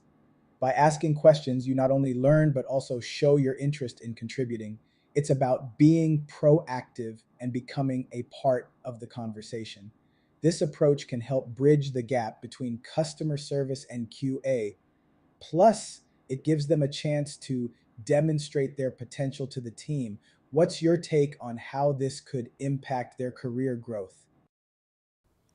I think that by doing things of that nature, when they actually like when there becomes an opening into the company, then they're going to be considered because they have shown initiative, they've shown interest, they've shown willingness to work within the team. I remember like when I was getting into web development, I was doing technical support, and for like 3 months I was doing the web development work, still as a technical support person.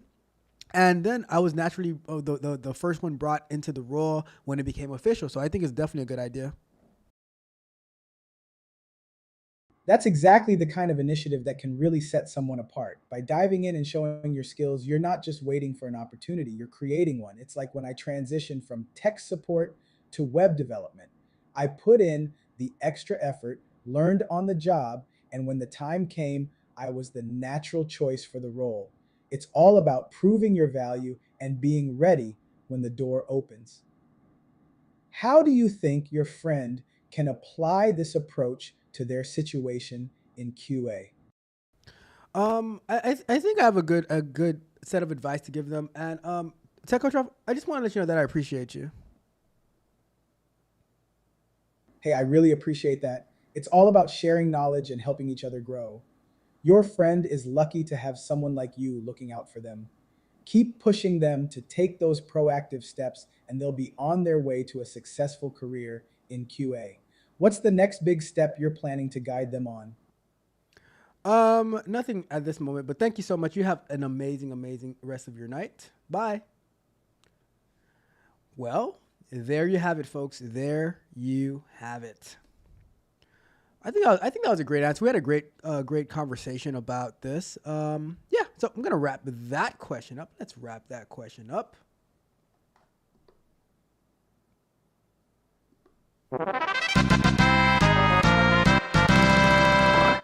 All right. Let's see what we got going on in the chat. Let's see. Mitch says, these are some good questions today. I try. Let me see. Alexa says they are. Mitch says, I have a real question. It's a real one. Okay, bring it, Mitch. Bring it. What's the question? It says, what type of jobs do you think will be in high demand in the next 1 to 5 years? Top 5. Okay, I will. Let me cue that up. I will cue that up for the. Let me see. I'm gonna do this. Let me cue that question up.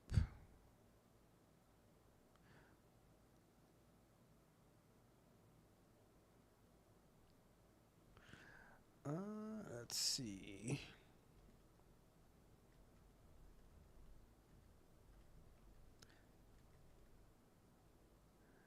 All right. Cool. All right, we're gonna get to that one next. Let me finish the chat first, and then we'll get to that question. Let me see. We got. All right, that's about it. All right, cool. So the question. So let's do this last question, then we'll wrap it up for tonight. Okay. So let's go over to Another one. the top 5 jobs in the next 5 years. And this comes from our good friend Mitch. Shake and bake. Says, what type of jobs do you think will be in high demand in the next 1 to 5 years? Top 5. So the top 5 jobs, dialing. You're too close. All right, I'm kidding. All right, I'm just messing around. All right, let's start the clock. So, probably not the best joke, but anyways. So I'll say the top 5 jobs in the next 1 to 5 years. I think that it's going to be definitely cybersecurity is like, that's not going anywhere, right? Cybersecurity is not going anywhere. Especially with the hacks that are going around. Next week's Bug Bite, we're going to be talking about how North Korea is using hackers to get into people's crypto wallets using LinkedIn, right? So definitely cybersecurity. Every single week there's a new hack. Like last week we spoke about thanks to Mitch about how Medicare was being like how Medicare data got leaked because of how data was being transferred through something called Move It, right? So definitely cybersecurity is not going anywhere. Cloud engineering is another one that I think is going to be in high demand for the next 1 to 5 years, right? Setting up the cloud, knowing, using and when I say cloud, I almost use DevOps and cloud engineering synonymously because you're going to need to know how to set up pipelines. You're going to need to know how to do infrastructure as code, how to create deploy microservices using Kubernetes, being able to deploy on different applications. You're going to need to know how to do it on Azure, how to do it on Google Cloud Platform, how to do it on AWS. So many different things that come up with the cloud. Setting up cloud networking, cloud infrastructure. So subnets, DNS, VPCs, virtual private networks, security groups. So many different things come with the cloud. And then guess what? Every cloud has its own way of doing it as well. So learning that the cloud is not going anywhere. Even outside of those parts of the cloud, right? A company like Amazon, like AWS, they have tools of device anywhere, or not device anywhere. They have it called what is the name of that tool? Device Farm, right? Where you can connect to different devices. You can connect to iPads. You can connect to Android devices. You can connect to iPhones. So many different devices that you can connect to that you might need those devices to facilitate testing, things of that nature, right? So cloud engineering is definitely going to be around. I'm going to say software development will always be needed. Like people say, oh, AI is going to take this, AI is going to take that, AI is going to do this, AI is going to do that. People still need to build the AI, and those are going to be software engineers, right? So definitely software engineers makes the cut. You're going to need data engineers, scientists, whatever under data analytics. So that whole umbrella of data definitely going to be needed for the next 5-10 years, because what good is your AI? What good is your software? What good is your cloud if you do not have the data to process to help you make the decisions of where to go? Even data for the business decisions, right? What good is it? You can't do anything without data. We're not you can't just do a YOLO. We have to make data-driven decisions. So I think I'm on 3 or 4. You're gonna need testing. AI is not gonna take over testing. AI is going to help. AI is going to help every aspect of it, right? AI is going to help setting up the cloud. AI is going to help software engineering. AI is going to help with cybersecurity. AI is going to help with data, but it is not going to replace it, right? So you're going to need testing. You're going to need people to actually do automation, and you're going to need the type of QA engineers who know how to use the cloud, who know how to set up testing infrastructure. Something I'm going to be working on very soon is called quality ops, right? Being the leader, the forefront of all of these industries. And then as a bonus, AI is going to be super important. So under AI, I'm going to dump all this under AI, right? Prompt engineering, the language learning models, the natural language processing, how to actually integrate AI into the different, building different softwares and things of that nature. All of those things work together. And when everything that I said, they all touch each other in some aspect, right? So cybersecurity is protecting the work, is to protect the company, the organization, the end users. And the software what the software engineers are building, it is fueling everything, So it's, to me, those are the top 5-6 things that's going to be in high demand in the next 1 to 5 years. You're always going to need people to test things. You might not need manual testers. but you're definitely going to need quality engineers. You're going to need the software developers. You're going to need the cloud people. You're going to need the cybersecurity people. You're going to need the data people, and you're going to need the people to work with AI, right? That is my take on an amazing, amazing question from my guy, Mitch.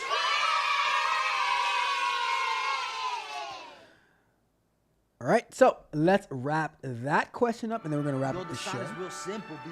It says wrap it up. Wrap that shit up, B. Let's wrap that. Let me. What? All right. So Alexis is asking. So the concise answer is all right. The concise, just the list: cybersecurity, cloud engineering, software engineers, data people, data engineers, scientists, analysts, QA. And then also, I'll give you a sixth one, AI, all realms of AI. So AI from prompt engineering to language learning model people to natural language processing, people who know how to work with that. That is, so I gave you 6. You asked for 5, I gave you 6, all right? And I didn't say 1, 2, 3, 4, 5 because I counted on my fingers, right? I counted on my fingers, so. You do the conversion. You do the conversion, but let's wrap that question up. All right, let's check out. FinOps is another good one too. FinOps is another good one. But let's get into, let me check the chat and then we'll wrap it up. Let me see. Mitch said Linux, I think, and of course data, all types of data. So the thing is with Linux, right? Linux falls within so many different areas. So I think Linux is a skill, but it's not necessarily a job, right? So I like when I'm working on AWS, Azure Google Cloud Platform, I'm working on Linux. Like even when I'm working on my local computer, I'm working on Linux all the time, like with the commands and trying to figure those things out.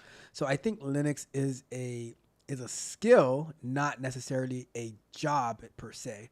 Let me see. I'm not all that. I'm not. Mitch is not all foolishness whatsoever. And it was a good question. It was. See, why do you sound shocked, Alexis? Mitch always asks good questions. He says, we aren't allowed to say end users anymore. It's customers now. I did not know. I'm sorry. I didn't get the memo. I did not get the memo. It says I got hit up for a cloud FinOps engineer. So you're right. Look at that. Mitch said I was right. Mitch said that I was right. Let's see. It says, I agree, is a skill, but it's a skill most people don't have. That is true. That is true. Like I'll tell you this, right? When I'm coaching, my coaching group, they always be trying to take shortcuts. I'll say, all right, with Docker, use the command line prompt. Forget. Use the command line prompt. They're like, no, I'm just going to use Docker desktop. No, I'm just going to use whatever the Git GUI interfaces. I'm like, you're not always going to have these things because when you like Mitch, when you see me go and I create a AWS EC2 instance, right? And then I have to use Git. I have to install Git from the command line because there's no GUI. I have to install Docker because there's no GUI. Right? So I'm like, you guys have to get the practice in on doing it without the graphical user interface. You have to put in the work. Right?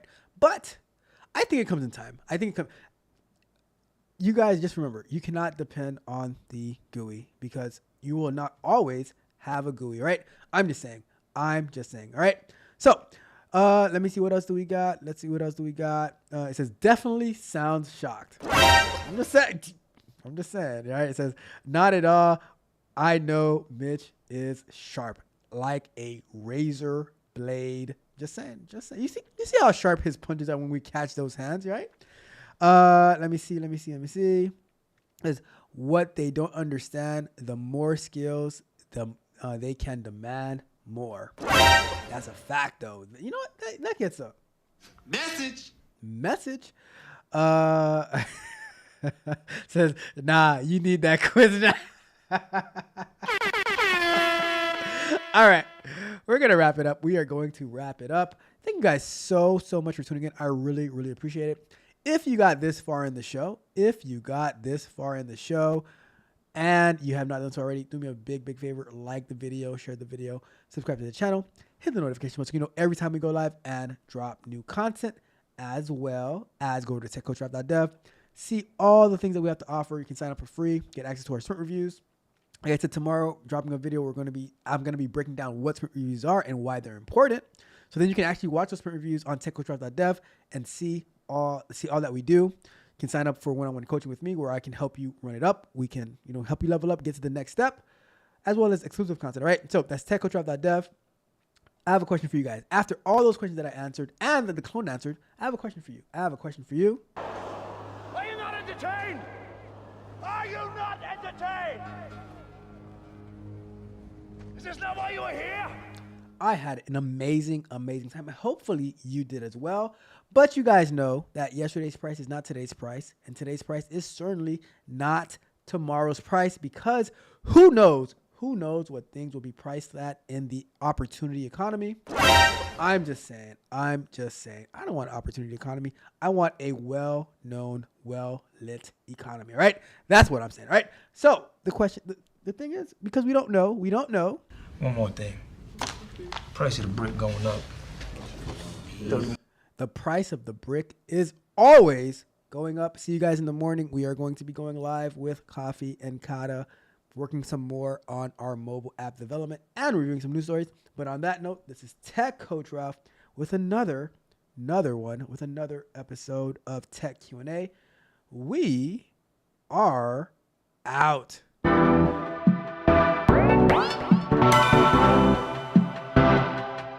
You might think that getting into the IT field is impossible without a computer science degree, but Tech Coach Ralph is here to prove you wrong.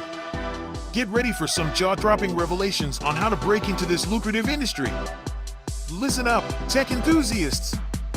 Are you ready to break through into the IT field, but feel like you need a computer science degree to make it happen?